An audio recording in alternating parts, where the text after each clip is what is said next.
کہا جاتا ہے کہ فوج چونکہ اس ملک کو چلانے والا سب سے اہم ادارہ ہے، لہٰذا اس کی معاشی ضروریات کو پورا کرنا ہر حکومت کی اولین ذمہ داری ہونی چاہیے ہے۔ فوج کو معاشی لحاظ سے کمزور کرنا دراصل ملک دشمنی ہے، لہٰذا ہر وہ حکومت جو فوج کی معاشی ضروریات پر قدغن عائد کرتی ہے یا ان کے بارے میں کسی احتساب کی بات کرتی ہے، یہ اصل میں ملک سے غداری ہے اور اپنی عوام اور اپنے اس ادارے کے ساتھ وفاداری نہیں ہے۔ پاکستان کی ایک تاریخ ہم سب آپ واقف ہیں، بڑے بڑے پولیٹیکل لیڈر، یہاں تک وہ لیڈر جو ان لوگوں نے خود پیدا کیے، جب آتے ہیں پارلیمنٹ میں اور کوئی ہلکی پھلکی سی بات ہوتی ہے، ڈیبیٹ ہوتی ہے، سوال ہوتا ہے اس بنیاد پر کہ بھائی ہمارا ملک ہے، اس کی کوئی معاشی اقتصادی جس کو آپ کہتے ہیں ایک خزانہ ہے، اس کے اندر سے کیسے اتنی بڑی افواج کو چلایا جا سکتا ہے، احتساب کی بات ہوتی ہے یا مثال کے طور پہ کبھی بجٹنگ کی بات ہوتی ہے تو بہت بیک کلیش آتا ہے، حکومتیں تک گرا دی جاتی ہیں۔ یہ بتائیے گا بیانیے کا یہ نقطہ، اس کو آپ کیسے دیکھتے ہیں کہ اتنی بڑی فوج کو چلانے کے لیے کیا ہمارا ملک، ہماری معیشت متحمل بھی ہو سکتی ہے؟ یہ بنیادی سے بالکل غلط ہے، یعنی یہ فیصلہ کرنا کہ ملک کون چلائے گا یہ اس ملک کے عوام کا کام ہے۔ میں پہلے بھی عرض کر چکا اور بار بار اس جانب توجہ دلا رہا ہوں کہ یہ ملک سیاستدانوں نے بنایا ہے۔ تقسیم کا تصور بھی انہوں نے پیش کیا، اس وقت مسلمانوں کے حقوق کی حفاظت کے لیے اس تدبیر کو ایک سیاسی تدبیر بھی انہوں نے بنایا اور اس میں کامیابی بھی انہوں نے حاصل کی۔ اس ملک کی سرحدیں میز پر بیٹھ کر بنائی گئی ہیں، یہ کسی فوجی اقدام کے نتیجے میں وجود میں نہیں آیا۔ تو اس لیے یہ بات جو اس نقطے کی ابتدا میں کہی گئی ہے کہ ملک کو چلانا عوام کا کام ہے، ان کے منتخب نمائندوں کا کام ہے۔ جو نظم حکومت ہم نے بنایا ہے اس کے تحت جن لوگوں کو یہ ذمہ داریاں لوگ دیں گے وہی اس کے لیے جواب دہ ہیں۔ وہ اگر کوئی غلطی کریں گے تو جمہوری معاشروں میں ان کا احتساب کیا جاتا ہے، یہ احتساب میڈیا بھی کرتا ہے، دانشور بھی کرتے ہیں، ہم مسلمان ہیں، ہماری سوسائٹی کے علماء ملوکیت کے زمانے میں بھی یہ احتساب کرتے رہے ہیں، وہ بھی کرتے ہیں۔ اور اسی طریقے سے جب دوبارہ انتخابات ہوتے ہیں تو آہستہ آہستہ لوگوں پر حقائق واضح ہو جاتے ہیں، وہ ان کو تبدیل بھی کر دیتے ہیں۔ یہ چلانا ان کی ذمہ داری نہیں ہے، یہ ذمہ داری ان کو نہیں دی گئی، یہ ادارہ اس مقصد سے نہیں بنایا گیا۔ اس کو وہ لوگ چلائیں گے جن کو لوگ اس مقصد کے لیے منتخب کریں گے، ان کا کام ان کے تحت اس ملک کی حفاظت کی ذمہ داری انجام دینا ہے۔ جو چیز ان کے وجود کا باعث ہے وہی ان کی تحدید کا باعث بھی ہے۔ چنانچہ اس بیانیے میں یہ بات کہتے وقت سوچا نہیں گیا کیا بات کہی جا رہی ہے۔ سب سے پہلے تو اس بنیاد کو سمجھ لینا چاہیے کہ یہ بنیاد بے بنیاد ہے، اس کی کوئی حقیقت نہیں ہے۔ اس کے بعد اب یہ کہ کسی ملک کی فوج کتنی ہونی چاہیے، اس میں میرے نزدیک دو بنیادی چیزیں ہیں۔ ایک یہ چیز ہے کہ جس زمانے میں آپ فوج بنا رہے ہیں اس وقت کی ضروریات کیا ہیں، اور دوسرے یہ کہ ضروریات کچھ بھی ہوں، آپ کی معیشت کی قوت کیا ہے۔ ان دونوں کا راست تناسب ہے جس کو سامنے رکھ کر کوئی قوم یہ فیصلہ کرتی ہے کہ اس کی فوج کتنی ہونی چاہیے، اس کی پولیس کتنی ہونی چاہیے، اور اس فوج اور پولیس کی ضرورتیں کیسے پوری کرنی ہیں۔ میں نے کہا کہ ظاہر حالات اندرونی بھی ہوتے ہیں، بیرونی بھی ہوتے ہیں، اس لیے کہ یہ دونوں ادارے اسی لیے قائم کیے جاتے ہیں کہ یہ اندرونی طور پر بھی اگر کوئی فساد کرنے والے لوگ ہیں تو ان کا ہاتھ پکڑ سکیں۔ یہ معلوم ہے کہ اس دنیا میں ریاست اور حکومت کا ادارہ بنا دینے کے باوجود فساد کرنے والے ختم نہیں ہو جاتے، اور اس میں عام مجرم بھی ہوتے ہیں، جتھے بنا کے اپنے مقاصد کو حاصل کرنے والے لوگ بھی ہوتے ہیں۔ وہ بعض موقعوں پر کچھ علاقوں پر قبضے کر لیتے ہیں، اپنا کوئی خاص ایجنڈا لے کر آ جاتے ہیں، جمہوری نظام کے لیے خطرہ بن جاتے ہیں۔ ہم نے اس کے بعض مظاہر دیکھے ہیں اور اس وقت بھی دیکھ رہے ہیں۔ اسی طرح کی صورتحال اس وقت بھی ہوتی ہے اگر باہر سے کوئی خطرہ لاحق ہو جائے۔ باہر کے خطرے کے بارے میں آپ سے عرض کر چکا، اس وقت جو نظم دنیا میں بنایا گیا ہے اس میں باہر سے خطرہ اس طرح نہیں ہو سکتا جس طرح قدیم زمانے میں یا اب سے کوئی 100 سال پہلے ہوا کرتا تھا، ہو نہیں سکتا۔ یعنی موجودہ نظم پہلی دوسری جنگ عظیم کے فاتحین نے بنایا ہے، اور یہ نظم اس طرح قائم کیا گیا ہے کہ اس میں اب وہی یہ فیصلہ کر لیں کہ کوئی نقشے میں تبدیلی کرنی ہے تو پھر تبدیلی ہوگی، اور یا ایسے حالات آپ خود پیدا کر دیں جیسے ہم نے مشرقی پاکستان میں پیدا کر دیے۔ تو باہر سے کسی خطرے کا کوئی سوال نہیں ہے۔ اس میں ادارے بن چکے ہیں، اقوام متحدہ بن چکی ہے، داخلی معاملات میں مداخلت کے حدود طے ہو چکے ہیں۔ دنیا بھر میں یہ بات مان لی گئی ہے کہ اگر کسی جگہ آپ حدود سے تجاوز بھی کریں گے تو آپ کو وہ علاقے خالی کرنے پڑیں گے۔ اس میں اگر آپ قانون اور ضابطے کو مان کر کھڑے ہیں تو اصلاً دنیا آپ کی حفاظت میں آپ کی معاون ہو جاتی ہے۔ اندرونی خطرات کبھی بھی ختم نہیں ہوتے، اس میں ہر طرح کے ہو سکتے ہیں، لیکن اندرونی خطرات پیدا کیسے ہوتے ہیں؟ یعنی اندرونی خطرات چند فسادی نہیں پیدا کر لیا کرتے، ان کی گردن پکڑ لینا بہت آسان کام ہوتا ہے۔ ریاستوں کی طاقت کے سامنے کوئی حیثیت نہیں ہوتی۔ اس وقت پیدا ہوتے ہیں جب آپ لوگوں کے حقوق پامال کرتے ہیں، جب ان کا اعتماد ختم کرتے ہیں، جب ریاست کے نظم کو آپ چیلنج کر دیتے ہیں۔ چنانچہ مشرقی پاکستان میں یہی ہوا۔ اگر آپ نے 1956 میں ایک آئین بنا لیا تھا اور آپ اس آئین کے تقدس کو پامال نہ کرتے اور وہ آئین ملک میں نافذ ہوتا، میں نے عرض کیا تھا کہ اس میں کوئی خامی تھی، کوئی چیز تھی، تو اس کو ہم دور کر لیتے ترامیم کے ذریعے سے، اور پوری قوم کے پاس اس کا موقع ہوتا ہے کہ وہ اگر چاہے تو ایک نیا آئین لکھ لے۔ اس کے لیے کچھ قاعدے ضابطے متعین ہیں، دستور ساز اسمبلی کے انتخابات ہو جائیں گے، قوم نیا آئین بنا لے گی۔ لیکن جس طریقے سے اس آئین کو منسوخ کیا گیا، جیسے پامال کیا گیا، جیسے اس کی خلاف ورزی کی گئی، اس کا نتیجہ یہ نکلا کہ پھر وہ اعتماد ہی ختم ہو گیا۔ وہ اعتماد جب ختم ہو جاتا ہے تو کسی قوم میں مختلف گروہ ہو سکتے ہیں، مختلف قومیتیں ہو سکتی ہیں، ان کے اپنے حقوق کے مسائل ہو سکتے ہیں، وسائل کی تقسیم پر بہت سے اختلافات ہو جاتے ہیں، آپ کس طرح سے معاملہ کرتے ہیں مختلف گروہوں اور علاقوں کے ساتھ، اس میں تحفظات ہوتے ہیں۔ اس وقت بھی اگر آپ دیکھیں تو ہمارے دستور کے تحت بہت سے ادارے بنے ہوئے ہیں جن میں صوبے، قومیتیں اپنے معاملات، مسائل کو زیر بحث لاتے ہیں۔ وہاں اگر بے انصافی ہوگی اور وہاں کوئی نظم نہیں ہوگا اور وہاں ان کے حقوق پامال ہوں گے تو پھر اصل میں باہر کی طرف کیا دیکھنا ہے، پھر ہم خود اپنے پاؤں پر کلہاڑی مار رہے ہیں۔ اس میں ہماری تاریخ اس بات کی گواہی دیتی ہے کہ جو کچھ بھی حقوق پامال ہوئے وہ اصلاً اسی بیانیے کی وجہ سے ہوئے، اسی کے تحت ہوئے، اسی کے مصنفین نے کیے اور اس طرح ایک بدترین تاریخ لکھ ڈالی۔ اس وقت بھی ہم اپنی معیشت میں، معاشرت میں اسی کے نتائج کو بھگت رہے ہیں، کیونکہ یہ جب بھی ہوتا ہے تو جھوٹ پر مبنی ایک بیانیہ ہوتا ہے، اس کی کوئی حقیقت نہیں ہوتی، اس میں پے در پے پروپیگنڈے کے ذرائع اختیار کیے جاتے ہیں، اور پھر جیسے جیسے اس طرح کی کوئی قوت لوگوں پر غلبہ پاتی ہے تو وہ پھر اپنے حقوق اور اپنی حفاظت اور اپنی وسعت اور اپنی مراعات اور اپنے مفادات کے حوالے سے پورے ملک کو دیکھنا شروع کر دیتی ہے۔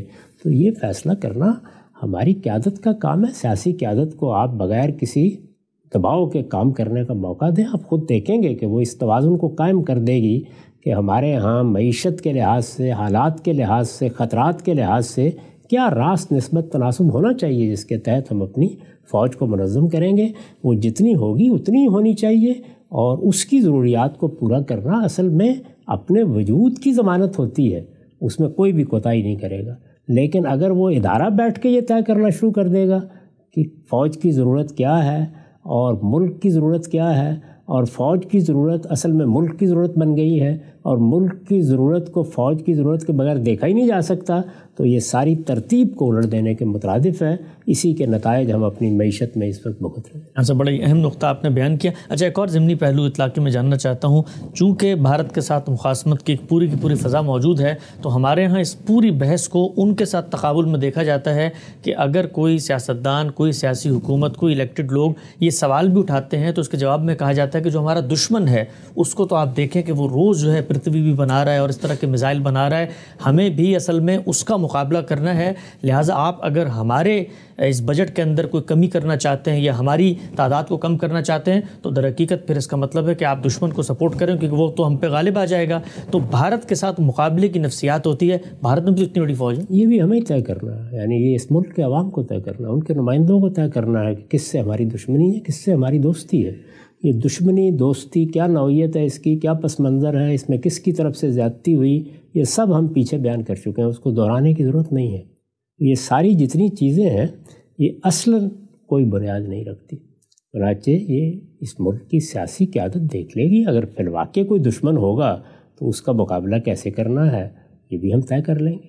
اس کے لیے پارلیمنٹ کا ادارہ موجود ہے، جو رویہ اس بیانیے کے تحت اختیار کیا گیا ہے اس نے نہ پارلیمنٹ کی توقیر باقی رہنے دی ہے، نہ سیاست کی عزت باقی رہنے دی ہے، نہ سیاست دانوں کے لیے لوگوں کے دلوں میں کوئی احترام باقی رہنے دیا ہے، اور نہ بحیثیت مجموعی کوئی قابل اعتماد صورت باقی رہنے دی ہے کہ لوگ یہ سمجھ سکیں کہ ہمارے ساتھ سچ بولا جا رہا ہے۔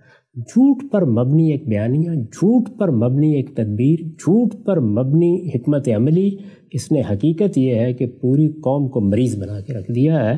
اس لیے یہ ساری جتنی چیزیں فلاں دشمن ہے اور فلاں دوست ہے، یہ ان کا کام نہیں ہے کہ یہ طے کریں، یہ پولیس کا بھی کام نہیں ہے، یہ کسی ادارے کا کام نہیں ہے، یہ ان حکمرانوں کا کام ہے جن کو لوگ منتخب کرتے ہیں، اور اگر آپ بدرجہ آخر کہیں تو اس قوم کا کام ہے، اور اس قوم کو اگر کوئی دشمن نظر آئے گا تو وہ یہ فیصلہ کر لے گی۔ ان کا کیا حق ہے کہ یہ اس کو پروپیگنڈے کا موضوع بنائیں؟ ہمارے سیاست دانوں کو آپ ان کی تاریخ اٹھا کے دیکھ لیں، جب جب موقع ملا ہے انہوں نے بھارت کے ساتھ مذاکرات کیے، بہت سے معاملات طے کیے۔ آپ جانتے ہیں کہ دریاؤں کے معاملے میں اور دوسری چیزوں کے معاملے میں ابتدائی سے مذاکرات شروع ہو گئے تھے۔ یہ معاملہ بھی ان کے زمانے میں طے ہوا تو آج اس میں کچھ شکایات ہیں۔ پانی کے معاملے میں بھی اگر یہ بھی سیاستدان اپنے طریقے پر طے کرتے تو وہ شکایات بھی شاید نہ ہوتیں، اور اگر ہوتی بھی تو ان کے ازالے کے ذرائع موجود ہوتے اور باہمی رابطے کبھی منقطع نہ ہوتے۔ اس وقت بھی دیکھ لیں کہ جب جب موقع ملا ہے سیاستدانوں نے روابط بڑھا لیے، انہوں نے ان کو بلا لیا، ان کی قیادت سے بعض چیزوں کا اعتراف کرا لیا، ذاتی سطح پر دوستی قائم کر لی۔ ظاہر ہے کہ یہ کام کرنا فوج کا طریقہ تو نہیں ہے، وہ تو بندوق لے کے جائے گی۔ تو اس لیے سیاسی معاملات میں دوستیاں، دشمنیاں، یہ سب چیزیں جتنی ہیں یہ ہمیشہ مذاکرات سے طے ہوتی ہیں۔ دنیا میں بڑی جنگیں ہوئی ہیں، یہ آپ جانتے ہیں کہ پہلی دوسری جنگ عظیم کن قوتوں کے درمیان ہوئی ہے، جنگ عظیم کہا جاتا ہے۔ چھوٹی جنگیں بھی بہت سی ہوتی رہی ہیں، تو کیا لوگ وہ دشمنیاں پال کر بیٹھ گئے ہیں؟ وہی ملک ہیں جن کے درمیان تعلقات ہیں، روابط ہیں، معاشی لحاظ سے بھی وہ ایک دوسرے سے استفادہ کرتے ہیں۔ یہ اپنی ذات میں کوئی بیانیہ ہی نہیں ہے کہ فلاں ہمارا کوئی ازلی دشمن ہو گیا اور ابدی دشمن ہو گیا ہے۔ دیکھیں گے دشمنی دوستی کے معاملات سیاسی معاشی بنیادوں پر، حقوق پر طے ہوتے ہیں۔ میں تو یہ عرض کر چکا ہوں کہ ہمارے ملک کی کچھ نوعیت اس طرح کی ہے کہ اگر آپ سیاستدانوں کو معاملات طے کر لیندے تو نیچے سے اوپر اور اوپر سے نیچے کے لیے یہ راہداری کا ملک ہے۔ اس میں ممکن ہی نہیں ہے کہ اس کے ساتھ کوئی دشمنی رکھ سکے۔ اوپر والوں کو نیچے آنے کے لیے اس سے راستہ لینا ہے، اور نیچے والوں کو اوپر جانے کے لیے اس سے راستہ لینا ہے، اور جس سے راستہ لینا ہوتا ہے اس کے ساتھ دشمنی نہیں ہوا کرتی۔ یہ حسین نقطہ بھی آپ نے واضح کیا، اور جس پہلو سے میں چاہ رہا تھا وہ یہ بھی ہے کہ بھارت کے ہاں اگرچہ اتنی بڑی فوج ہے اور جو مخاصمت بن چکی ہے، اس کے باوجود معیشت بھی تو مضبوط ہے کہ وہ پھر اتنی بڑی فوج کو سنبھالنے کے لیے معیشت کی گاڑی کو چلا رہے ہیں، اور اربوں ڈالر ان کے ہاں سرمایہ کے طور پہ موجود ہیں۔ ایک اور پہلو چاہتا ہوں اس پہ بھی آپ کا تبصرہ سامنے آئے۔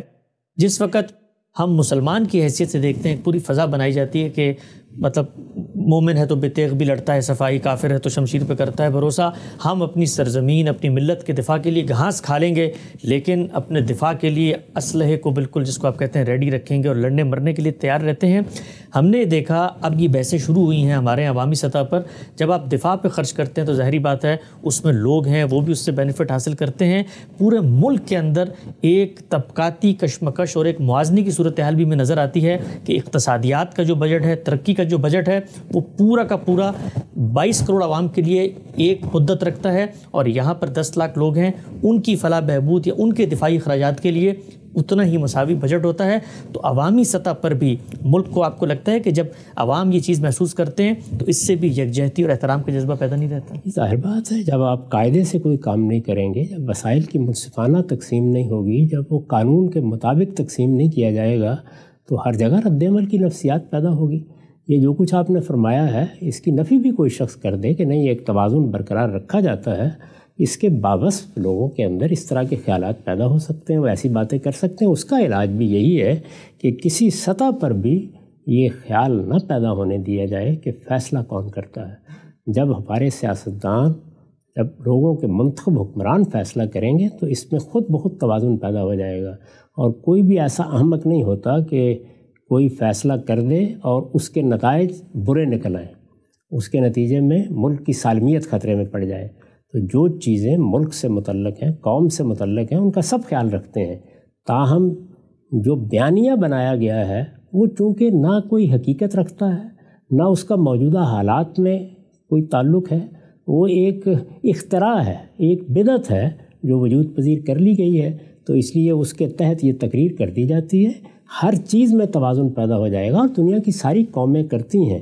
اور میں آپ سے عرض کروں کہ ایک طویل عرصے تک جاپان کے پاس فوج ہی نہیں تھی، تو پھر کیا ہوا؟ سنگاپور کے پاس آج بھی نہیں، سنگاپور کے پاس آج بھی اس طرح کی کوئی فوج نہیں ہے۔ ملیشیا کی فوج کو آپ نے دیکھا ہے، تو یہ معاملہ اس طرح ہے نہیں۔ دنیا میں اس وقت جو نظم قائم ہے اس میں کوئی آزاد ریاستیں نہیں ہیں، نہ فتوحات کا دور باقی رہا ہے، نہ مختلف قوموں پر چڑھ دوڑنے کی آزادی حاصل ہے۔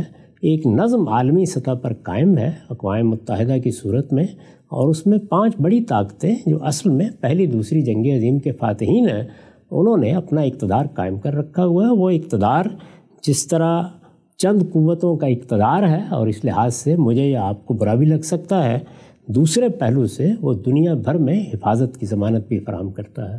تو یہ سارے پہلو ہیں جن کو سامنے رکھنے کے بعد سیاستدان فیصلہ کریں گے ان کی فوج کتنی ہونی چاہیے اور ان کو کس حد تک یہ اخراجات برداشت کرنے ہیں۔ اور اس میں بھی سب سے بڑی چیز یہ ہے کہ جب ہم گھر چلاتے ہیں تو ایک توازن قائم کرتے ہیں نا، تو میں نے عرض کیا کہ دونوں چیزیں ملحوظ ہوتی ہیں، خطرے کی نوعیت کیا ہے اور ہماری معیشت میں اور ہمارے اخراجات میں کیا توازن قائم رہتا ہے۔ اس توازن کو آپ ان لوگوں کے سپرد کریں جو سارے معاملے کو دیکھ رہے ہیں، تو توازن حاصل ہوگا۔ کوئی ایک گروہ اپنی منوانا شروع کر دے گا تو پھر ظاہر ہے کہ توازن کا تو سوال ہی پیدا نہیں ہوتا۔ پھر پہلے آپ اس کی مانیں گے، اس کے بعد جو کچھ بچے گا اس سے آپ جو کام کرنا چاہیں گے کریں گے، تو پھر گنجی نہائے گی کیا اور نچوڑے گی کیا؟ پھر تو یہی صورتحال پیدا ہو جائے گی۔ تو اس لیے سب سے بڑی بات یہ ہے کہ یہ جتنی چیزیں ہیں ان کو دیکھنا کس نے ہے؟ اس کو دیکھنا ہے سیاستدانوں نے، اس ملک کے عوام نے۔ اس میں غلطی ہے تو اس کی اصلاح کے لیے پارلیمنٹ کا ادارہ بنایا گیا ہے، اور وہ ادارے جو اس مقصد کے لیے بنائے گئے ہیں وہ عوام کے اعتماد پر بنتے ہیں۔ ان میں غلطی ہوتی ہے، کوتاہی ہوتی ہے، تو لوگ ان کا احتساب کرتے ہیں۔ اس احتساب کے عمل سے ان میں اصلاح ہوتی ہے، وہ بہتری کی طرف اپنا سفر جاری رکھتے ہیں۔ یہ جو آپ نے بار بار بھارت کا حوالہ دیا ہے، تو اگر ہم بھارت میں بیٹھے ہوں گے تو ہو سکتا ہے اس پر بھی تنقید کریں کہ اس کو اتنا خرچ نہیں کرنا چاہیے، اس میں توازن ہونا چاہیے۔ پوچھیں ان سے کہ کیوں کیا جا رہا ہے۔ تو جمہوری معاشروں میں یہ سارے سوالات ہوتے رہتے ہیں۔